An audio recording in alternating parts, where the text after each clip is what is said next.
Supostamente o Cruzeiro está fora dessa briga, mas se o Cruzeiro estivesse, ou se ele ainda pode se dizer matematicamente, muito por conta dele. Do Caixote. O Arrascaeta, para mim, faz a melhor temporada dele com a camiseta do Flamengo. E olha que eu estou incluindo 2019 no pacote, tá? Fala aí, Ivan, desculpa. Não, de fato, ele ia ser uma temporada artilheira, né? A gente discutiu aqui a posição dele com o Felipe Luiz, um pouco mais avançado, aquela coisa toda, e é o fino da bola. Agora, um ponto importante ainda que o Berna falou. Se o campo está dizendo algo, é que o Cebolinha tem que ser titular. Para mim, tem 3 jogadores para 2 vagas para a decisão de sábado. Cebolinha, Luiz Araújo e Carrascal. O Arrascaeta será titular e acredito que o Bruno Henrique também. Então, sobram 2 vagas para 3 caras. Quem serão os escolhidos por Felipe? Eu escolheria o Cebolinha e o Carrascal. Eu escolheria, né? O Felipe Luiz gosta de ter um ponto esquerda, né? Seja ele o Cebolinha, seja ele o Bruno Henrique, que já jogou nessa função com o Felipe Luiz, pouco, mas jogou, seja ele o Samuel Lino, né? E um jogador que atua pelo lado direito, que não necessariamente é um ponta, né? Basta lembrar que o Gerson era o jogador que atuava nessa posição até a Copa do Mundo de Clubes. Então, esse cara pode ser o Carrascal, como foi no jogo contra o Red Bull Bragantino. Esse cara era o Carrascal, né? Mas em dado momento contra o Racing, ele chegou a usar o Carrascal pelo lado esquerdo. Sim. E aí o Luiz Araújo do lado direito e o Arrascaeta na ligação o que deu com o Bruno, né? Não, mas esse no jogo de lá. Não, no segundo aqui tempo também. do jogo, segundo tempo aqui. do jogo contra o Racing no Aliás, Maracanã. o Carrascal jogou muito bem. O Carrascal foi o cara daquela então, partida. Por isso que eu estou na dúvida. Se ele vai usar isso que deu certo contra o Racing na final da Você vê Libertadores. que ele tem opção, né? Tem opção. Ou seja, ele não precisa tirar todo mundo no jogo contra o Atlético Mineiro, ele vai tirar certamente os principais. Mesmo assim, ele tem peças no banco para montar um time competitivo, para pegar um Galo. E o fato dele ter essa dúvida pode complicar o plano do Abel. Porque se você joga na ponta esquerda com o Carrascal ou com o Everton Cebolinha, muda muito. Você tem um ponto esquerda bem aberto, que vai pisar a linha lateral, vai cortar para dentro, jogador de drible. O Carrascal meia, ele vai vir jogar próximo do Arrascaeta por dentro. Se do lado direito joga o Carrascal que vem jogar por dentro, é uma coisa. Se joga o Luiz Araújo, que é um ponta, assim como o Everton Cebolinha, é outro desenho. Então isso pode fazer com que o Palmeiras cogite plano A, B, C, enfim. Não é algo fácil. O Flamengo joga dessa forma com esses jogadores. Agora, para a gente não excluir da discussão aqui, o Palmeiras parece que ele gastou toda a munição no jogo contra a LDU. O time ruiu. Não consegue fazer absolutamente nada. Tá jogando mal. Tá jogando mal. E o Abel procura alternativas o tempo todo, né? E os jogadores mais importantes, alguns dos principais jogadores caíram de produção. Mais uma vez ele dá algumas alfinetadas na entrevista coletiva. Nada que seja surpreendente, porque ele se comporta dessa maneira em determinados momentos. Ele falou sobre o Flaco Lopes. Realmente impressiona a queda de rendimento do Palmeiras num momento tão decisivo da temporada. Mas as coisas mudam vinha muito. Numa batida muito forte, né? Esse time do Palmeiras, com o Abel, é conhecido pela resiliência. Ele não se entrega. E, de repente, parece ter acabado exatamente o que havia de melhor, que é a força. Não que o time tecnicamente seja ruim, porque não é. Não é. É um belo time, mas parece faltar força, né? Não encontra mais o caminho para as vitórias que vinha obtendo. Por isso que se torna, para mim, inevitável que ele preserve boa parte dos jogadores com o Grêmio. O aspecto físico está pesando muito para o Palmeiras. E que vai ter uma influência, claro, como eu já disse aqui, na parte técnica. Então, vários jogadores caíram de produção. Você precisa recuperá-los num espaço de uma semana. Se você os colocar para jogar na terça-feira, esquece treino, intensidade de treino. Isso você não vai conseguir ter em 3 dias para recuperar os caras a ponto de bala para eles estarem no sábado. Então, você preservando uma semana, de um sábado até o outro, o Abel pode dar treino da maneira como ele quiser e preparar bem esses caras. O jogo do Grêmio, para mim, ficou em segundo plano. Então, assim, e vale lembrar que todo mundo fala assim, Palmeiras perde, Flamengo ganha, Flamengo é campeão. Se o Palmeiras empatar e o Flamengo ganhar, o Flamengo é virtual campeão. É porque o saldo é inalcançável.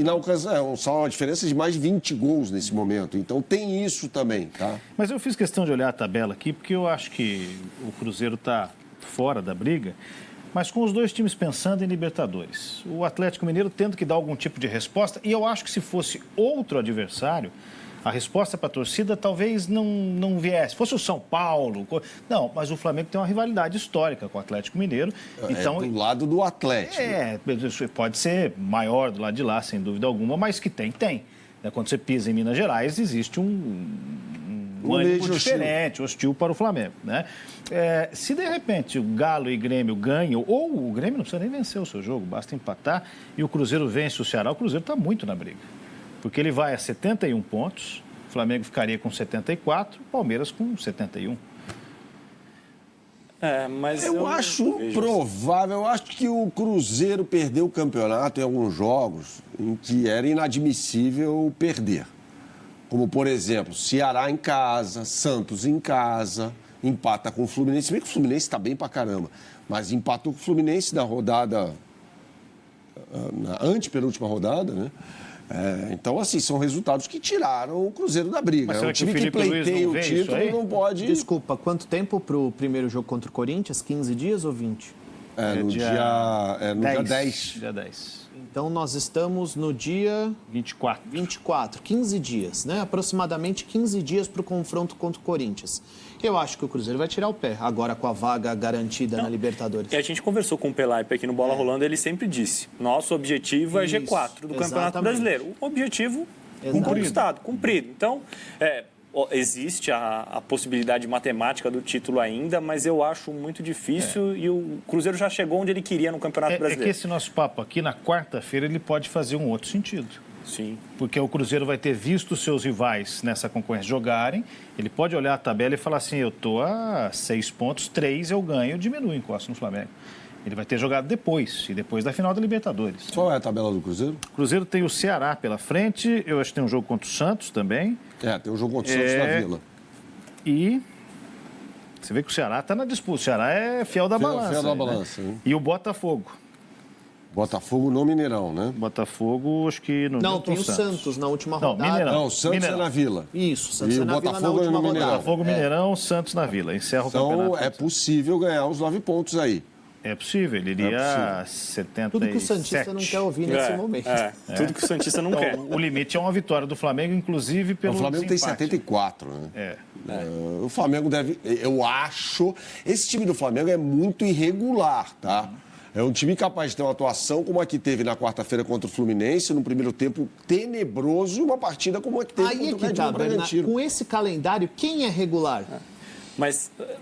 Só se for regular para baixo. Você tem um ponto. Olhando para o confronto, especificamente entre Atlético Mineiro e Flamengo, são dois times que atuaram no sábado, estão desgastados fisicamente, mas além disso, o Galo ainda tem o abalo emocional por ter perdido a decisão da Copa Sul-Americana. E no ano passado brigou para permanecer na primeira divisão até a última rodada do campeonato. Então, mas esse ano está livre e o ano passado também perdeu a final da Libertadores, né? Tendo jogado com um a mais, com boa parte do jogo. Dois campeonatos. Né? Então, existe realmente esse trauma. Por isso que, só que eu não enxergo depressão.